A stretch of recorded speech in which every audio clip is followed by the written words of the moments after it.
Bonjour, bienvenue sur le plateau de l'heure politique. Nous allons débattre aujourd'hui. C'est le temps du débat dans le cadre des élections cantonales. J'ai avec moi pour ce débat aujourd'hui la chance de recevoir deux candidats pour ces élections. Tout d'abord Mariam Saïd Kalam, qui est candidate sur le canton de Chirongui-Sada. Bonjour Mariam. Bonjour, bonjour. Et puis Abdallah Selleh, qui est candidat sur le canton de Bouéni-Kani Kelly et un petit morceau de Bandrélé-Sud. Bonjour Abdallah. Bonjour Anne. Nous allons parler ce matin d'aide sociale à l'enfance. C'est une compétence très importante du conseil départemental qui mobilise beaucoup de moyens, beaucoup d'effectifs. Alors madame, monsieur, avant de rentrer dans le détail de cette politique d'aide sociale à l'enfance, à ce jour, vous estimez que cette politique est suffisante à Mayotte ou insuffisante? Est-ce que le conseil départemental remplit bien sa copie, Mariam? Bonjour à tous, un bon ramadan à tous les musulmans de Mayotte, particulièrement à la population de Canton 12, Chirongui-Sada. Est-ce que le conseil général remplit bien ses missions? Bien oui, parce que la prise en charge de l'enfance à Mayotte se fait depuis déjà plusieurs années. Suffisant, pas suffisant, ça dépend de plusieurs paramètres. C'est pas suffisant parce qu'on a encore, bien évidemment, des enfants qui sont dehors, qui traînent. On a encore des enfants qui sont là où ils ne devraient pas être, c'est-à-dire des enfants qu'on peut retrouver notamment au sein des familles d'accueil après un séjour en prison, sans éducateurs spécialisés dans ce domaine d'accompagnement, en tout cas de ce public-là. Donc, on ne peut pas parler de suffisance, mais un travail est fait depuis plusieurs années. Et moi, mon objectif, bien sûr, c'est de contribuer à développer ce secteur-là et aller de l'avant. Abdallah, vous en pensez quoi? La copie est bien remplie pour vous? Pour moi, côté financier, oui. Mais côté résultat, moi, je dirais non. Dans la mesure où nous avons cette montée de délinquance juvénile, je dirais non. Pourquoi? Parce que, outre placer les enfants, les offrir un toit et à manger, il n'y a pas un vrai accompagnement en matière d'éducation, de formation. Et c'est de là où nous devons mettre l'accent, justement. Parce que je pense que la mission principale d'un enfant placé, c'est qu'au bout, nous retrouvons un vrai citoyen qui travaille, qui contribue, qui paie ses impôts. Donc, de ce côté-là, je pense que non. On n'a pas ce contrôle-là. On les place et après, il n'y a pas ce suivi. Donc, nous le constatons par le surcharge de familles d'accueil, on n'arrête pas de le gonfler. Et je pense que ces familles d'accueil, à la base, ils n'ont pas la vraie formation de cet accompagnement de ces jeunes-là. Donc, je ne suis pas satisfait de ce côté-là. Alors, il y a 500 familles d'accueil aujourd'hui qui participent à l'aide sociale à l'enfance. Alors, c'est effectivement les mineurs isolés, mais ce sont aussi les enfants qui doivent être placés et éloignés pour différentes raisons pendant un certain temps de leur famille. Donc, il y a quand même, on parle de 5000 enfants, 4 à 5000 enfants isolés à Mayotte, 500 familles d'accueil, plus les enfants qui ont ce besoin que j'expliquais. Comment on fait pour faire mieux, sachant que chaque famille d'accueil accueille plus d'enfants que ce que les textes prévoient et que ce qui est fait en métropole, Mariam? La prise en charge, en tout cas, la protection de l'enfance, c'est quelque chose qui trouve son interaction autour d'autres acteurs. Donc là, oui. On parle de la prévention. C'est juste pour expliquer en une phrase que c'est quelque chose qui commence depuis tout petit. On a la protection de l'enfance, on a les PMI qui rentrent dans la compétence du conseil départemental, qui sont importantes dans la mesure où c'est là où on va diagnostiquer d'éventuels troubles de comportement, d'éventuels problèmes d'handicap et qui nécessitent un accompagnement particulier dès l'âge avant 6 ans. C'est là où on va prévenir toutes sortes de maltraitances, notamment en matière de nutrition, en matière de soins. Donc on a ça. On a aussi un magnifique outil qui est applicable à Mayotte, c'est l'obligation scolaire jusqu'à l'âge de 16 ans, qui participent à cette protection de l'enfance. Mariam, Et entre à la nous, suite- cette obligation scolaire, elle ne fonctionne pas. Il y a encore Mais en 800 tout cas- enfants à Koungou qui ne sont pas Mais en scolarisés, tout par cas, exemple. l'outil existe. Et ça, c'est pour montrer que c'est une interaction d'acteurs qui impacte plusieurs, en tout cas, de nombreuses politiques publiques. Ça ne s'arrête pas qu'au conseil départemental. Donc, enfin, il y a ce public, en tout cas, de mineurs non accompagnés Oui. qui sont sur le territoire massivement. S'ajoute à ça des mineurs en rupture familiale, des mineurs en situation de maltraitance. On Oui. a des viols, on a des enfants qui sont en rupture, en tout Oui, cas. bien sûr, suite c'est à des enfants situations. fragiles qui souffrent, oui. Tout ça fait qu'il faut mettre les moyens. Il faut mettre les moyens, et les moyens commencent par l'application du code d'action sociale et des familles à Mayotte. Visiblement, en termes d'action sociale, de protection de l'enfance, le code, il est étendu depuis 2015. Oui. Maintenant, mon collègue a parlé d'effectivité de ces droits sur le terrain, parce que ça se traduit par ça, sur le terrain.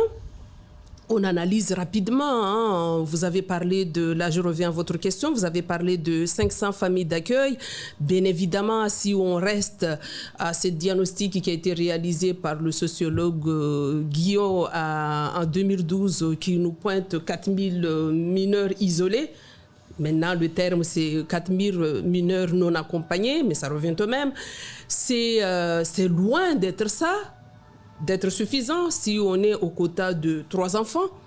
Sauf que c'est 5 aujourd'hui à Mayotte. Hein. Là, on est 5, c'est encore rajouter un problème sur un problème. Oui. On essaye, mais Normalement, même c'est si, 3, vous avez raison, voilà, mais là, même dans si les c'est faits, 3. une famille d'accueil en accueille 5 aujourd'hui. Oui, il y en a qui ont 5 enfants, et c'est rajouter encore un problème sur une thématique qui pose déjà problème. Donc, c'était pour dire qu'il est temps, en tout cas sur ce territoire, les moyens sont là, parce que les textes sont étendus au compte-gouttes, mais les textes sont là, en l'occurrence celle-là. Il est temps que tous les acteurs se mettent autour d'une table pour travailler et prendre le problème à bras-le-corps depuis tout petit. On a l'éducation nationale quand on parle d'obligation d'enseigner. On a bien sûr le département en termes de protection d'enfance. Voilà, donc il faut y aller, coordonner les actions. Moi, Abdallah. je voulais apporter une petite précision justement par rapport à cela.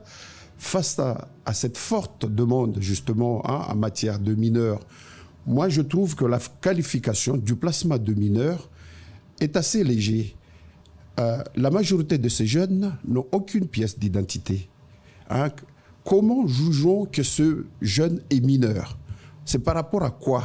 On se base sur quoi? Comme à Mayotte, hein, nous sommes champions du monde en matière de spécificité.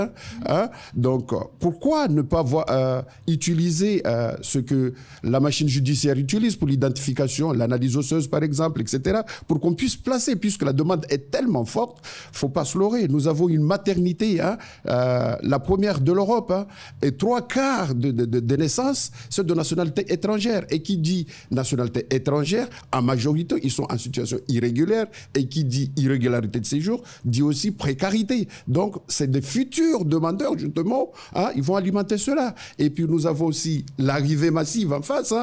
Quand ils sont ici, ils hébergent leurs cousins, ceux qui sont en situation régulière. Donc, franchement, moi, je pense qu'il faut alourdir, justement. Non seulement il faut un système de contrôle en matière d'éducation, mais de placement aussi. Il faut qu'on soit plus pointu.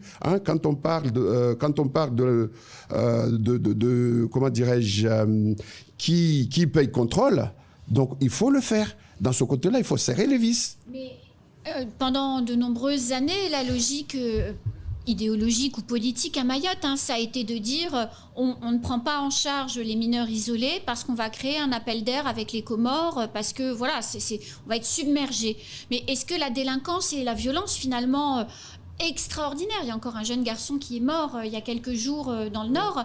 Est-ce que le fait de ne pas avoir pris en charge pendant des années n'est pas quelque part, ne se traduit pas aujourd'hui par une forme de violence extrême parce qu'on n'a pas apporté à ces enfants de l'éducation, des connaissances, des compétences et qu'ils ont été livrés à eux-mêmes toute leur enfance? Abdallah. Oui. Pour aller dans le sens que vous Oui, dites. oui, Vous justement. dites on contrôle, mais Oui, on oui. contrôle, super, mais on va laisser sur le bord de la route ces jeunes. Est-ce qu'on ne se crée pas de futurs problèmes? Non, on ne les laisse pas sur les bancs. Je veux dire par là, par rapport à ceux qui méritent d'être accompagnés. Mais sinon, pour les autres, pourquoi pas ne pas développer un centre d'éducation fermé? Pourquoi pas ne pas, pour ceux qui virent en délinquance, etc. Parce que là, on place, mais on a affaire des fois des jeunes mineurs qui commettent des délits, hein, qui sont condamnés à plus qu'on replace dans les familles d'accueil. Moi, je serais partant qu'on construise ce centre d'éducation fermé. Il faut qu'il passe dans ce sens d'abord, qu'on le remet sur le droit chemin avant de le placer. Donc, s'agissant de cet appel d'air, c'est un faux problème. Il faut voir pourquoi la carte de séjour délivrée à Mayotte, hein, elle n'est pas territorialisée. Quelque part, c'est voulu. Hein, cette grande arrivée massive, quelque part, c'est voulu cela. Nous avons d'un côté une arrivée massive et à la sortie, c'est de goutte à goutte. Donc tout ça, il faut revoir. Il faut, comme elle a dit ma collègue, il faut sérieusement qu'on s'asseye autour d'une table et main dans la main, à l'unanimité, aussi bien élus que hauts fonctionnaires que parlementaires, et enfin trouver quelle est la solution, quel est le plan. Mariam. Enfin, je vais réagir un peu, hein, parce que construire un centre éducatif fermé, c'est une proposition que vous faites. J'imagine que vous l'avez bien pensé. Mais maintenant, le choix de se dire il y en a qui le méritent et qui ne le méritent pas, moi, je ne suis pas d'accord. Je suis vraiment partisante du droit commun, en tout cas de la départementalisation de Mayotte. Que cette départementalisation soit effective, cela suppose aussi le respect des textes réglementaires qui nous arrivent chez nous. Donc, la prise en charge des mineurs sur un territoire, c'est quelque chose de bien cadré juridiquement. Donc, on ne peut pas sortir de ce cadre. Je suis d'accord que c'est un appel d'air. Je ne sais pas le terme jusqu'où on peut l'employer. Je suis d'accord que parmi ces mineurs qui sont là, ce sont des mineurs qui viennent d'ailleurs, mais ils se trouvent sur le territoire. Ce que je déplore aujourd'hui, c'est de faire ce constat et de ne pas mettre les moyens, de ne pas trouver des solutions qui sont plus adaptées. Et parmi les solutions, on les a évoquées, les centres d'accueil de ces mineurs isolés. On a développé cet outil de famille d'accueil qui est très bien, mais cet outil a montré ses limites dans la mesure où il y a la formation de ces familles d'accueil. C'est une formation, il y a une volonté vraiment de les former et une volonté pour ces familles d'accueil d'exercer, mais il y a une limite là-dessus. Et puis on a vu aussi le nombre, la surcharge, parce que 3 à Mayotte, c'est déjà beaucoup. Quand on voit la composition des familles par rapport au logement qu'on a à Mayotte, par rapport à la vie communautaire qu'on mène, par rapport au nombre d'enfants par famille déjà au sein de ces familles d'accueil, en rajouter 3, c'est déjà beaucoup. 5, là, on est vraiment en difficulté. Voilà, en difficulté. Alors, Abdallah Selleh parlait tout à l'heure des jeunes qui quelquefois sont condamnés et qui retournent dans leur famille, sachant qu'il y a quelquefois 5 enfants. Est-ce qu'il n'y a pas un risque de contagion, Mariam, de ce délinquant condamné qui revient dans la famille et qui pourrait... Je ne parlerai pas de contagion, je ne parlerai pas de délinquant. C'est quelqu'un qui a été condamné, qui a fait de la prison, qui a quelque part été puni. S'il revient, je fais confiance aux professionnels, ça devrait être comme ça. C'est-à-dire que si on ressort un enfant condamné, c'est qu'on aurait fait le travail durant son séjour en prison. Visiblement, on le voit à Mayotte, c'est toujours pas le cas. Maintenant, au sein des familles d'accueil, là aussi, c'est discutable. Si c'est un enfant dont les professionnels estiment vraiment qu'il peut retrouver sa place. Vous savez, on a des enfants dans les villages qui vivent chez leurs parents et qui sont condamnés, qui font un séjour en prison, qui reviennent des enfants normaux. Oui, mais c'est chez eux, c'est dans leur famille. Oui, mais une famille d'accueil, c'est quelqu'un qui est aussi préparé pour accueillir les enfants dans le respect des droits de l'enfance, normalement. Donc, ça, on est d'accord. Par contre, à Métropole, on va plus loin dans les autres départements, c'est qu'on a des éducateurs, des travailleurs sociaux spécialisés en matière d'accompagnement des enfants qui sont en difficulté, des enfants qui posent problème. Il y en a. Abdallah, sur ce point, pas de centre éducatif fermé, des mineurs condamnés ou mis en cause qui reviennent dans les familles. Vous en pensez quoi ? Moi, j'en pense que franchement, une fois de plus, nous sommes mis face à réagir face à une demande massive. On a traité de la masse, donc le travail de qualité, ça n'y est pas. Donc nous le voyons, un mineur qui a été condamné vers Kaweni, qu'on place vers le sud, etc. On le constate, hein, dans les collèges, etc. On est en train de migrer justement ces violences-là. Donc franchement, il serait temps qu'on s'y penche vraiment, qu'on forme vraiment, qu'on ait des vrais éducateurs, qu'on puisse pallier à cela. Ce n'est plus possible, ce n'est plus tenable. Maintenant, Mayotte, franchement, c'est impossible de rester dehors, hein, au-delà de 18 heures. On a peur. Oui. On a la peur au ventre au quotidien. Et ça, c'est des mineurs. Sérieusement, qu'attendons-nous pour réagir? On a déploré chaque année des morts, hein, devant des lycées, devant des établissements publics. Donc, ça suffit.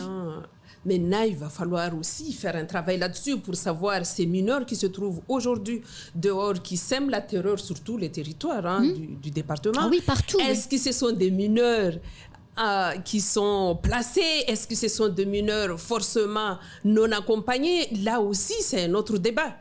Parce qu'on a des mineurs, c'est vrai, dehors. Leur place n'est pas dehors à 22h, 23h, minuit, 1h du matin. Là, on est d'accord. Mais maintenant, est-ce que ce sont les mineurs qui sont en placement? Est-ce que ce sont des mineurs qui viennent de là-bas?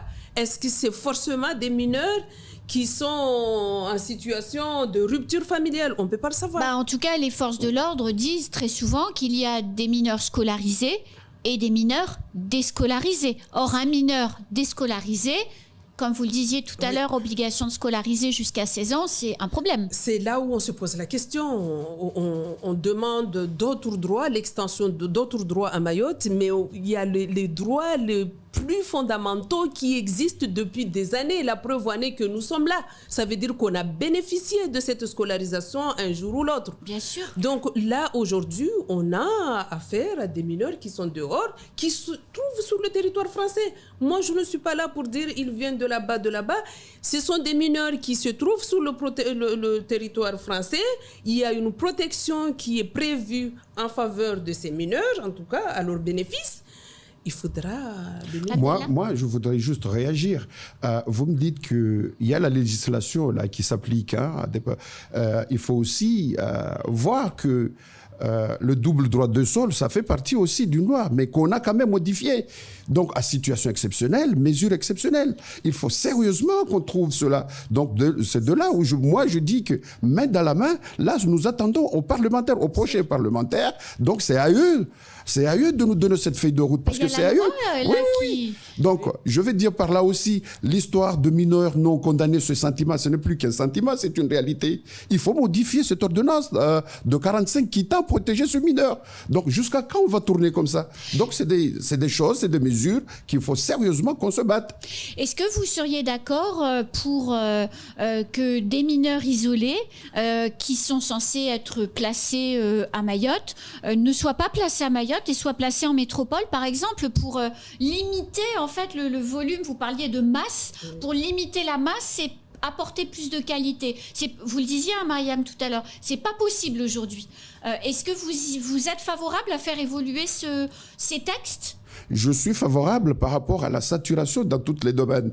Donc là, on n'est même pas à mesure de leur fournir une scolarité conforme. Et au détriment de quoi? On a affaire à ceux qu'on doit placer, mais il ne faut pas se leurrer, on a aussi nos enfants scolarisés. Oui. On n'a même pas la qualité de scolarité. Donc pour moi, ça ne pose pas de souci si nous avons un département qui peut nous porter main fort. Donc franchement, de ce côté-là, moi je suis oui, pour. Mariam, vous en pensez quoi? Moi, ça ne me pose pas problème. Ce qui me pose problème, c'est de discuter des personnes qui se trouvent déjà en rupture de la société. Moi, ce n'est pas les mineurs isolés qui m'importent.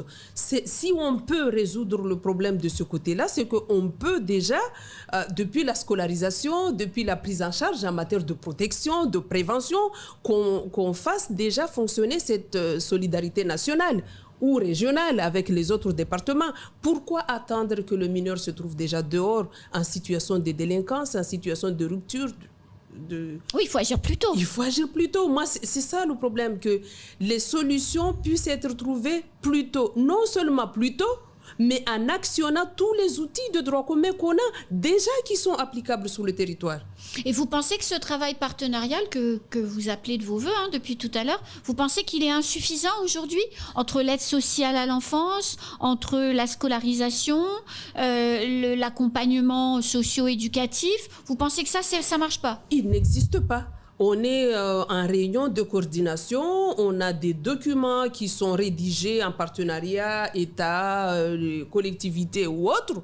Sauf que quand on entend les discours, on a 4 000 mineurs isolés, le département ne s'en occupe pas ou ne les prend pas en charge, ou la qualité n'est pas là au rendez-vous.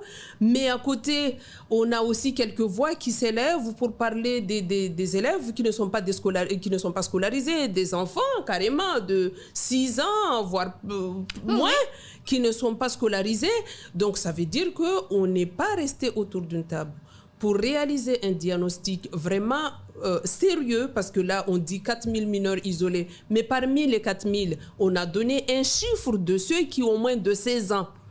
Mais après, est-ce que ce document a permis à l'Éducation nationale de se pencher sur la question des mineurs qui ne sont pas scolarisés? Et pourquoi ils ne sont pas scolarisés? De toute façon, d'une manière générale, cette incohésion, si j'ose dire, c'est pas que dans le dossier pour la protection de l'enfance, c'est dans tous les domaines, on le voit à Mayotte. À la place d'être partenaires, nous sommes adversaires. Les élus qui ne s'entendent pas, quand on voit les réactions dans les différents médias, de discours, de prise de parole, franchement, on se demande. Ils disent qu'ils discutent ensemble, mais dès qu'il y a une décision qu'on doit prendre, à chaque fois, ils n'arrêtent pas de se flécher. Donc, il faut qu'on arrête. On a un territoire qu'on doit développer. On a un territoire qui est en retard. On a un peuple qui est en souffrance. Franchement, il faut qu'on arrête, qu'on se mette au travail et que chacun joue son rôle. Celui qui est technicien joue son rôle de technicien, l'élu joue son rôle d'élu et le haut fonctionnaire pareil. Donc il faut qu'on arrête. Sans cela, on ne peut pas aller plus loin. Alors l'aide sociale à l'enfance coûte cher, prend beaucoup d'argent au conseil départemental. Il y a d'autres politiques publiques qui coûtent aussi très cher. Je pense au transport scolaire, je pense à la formation.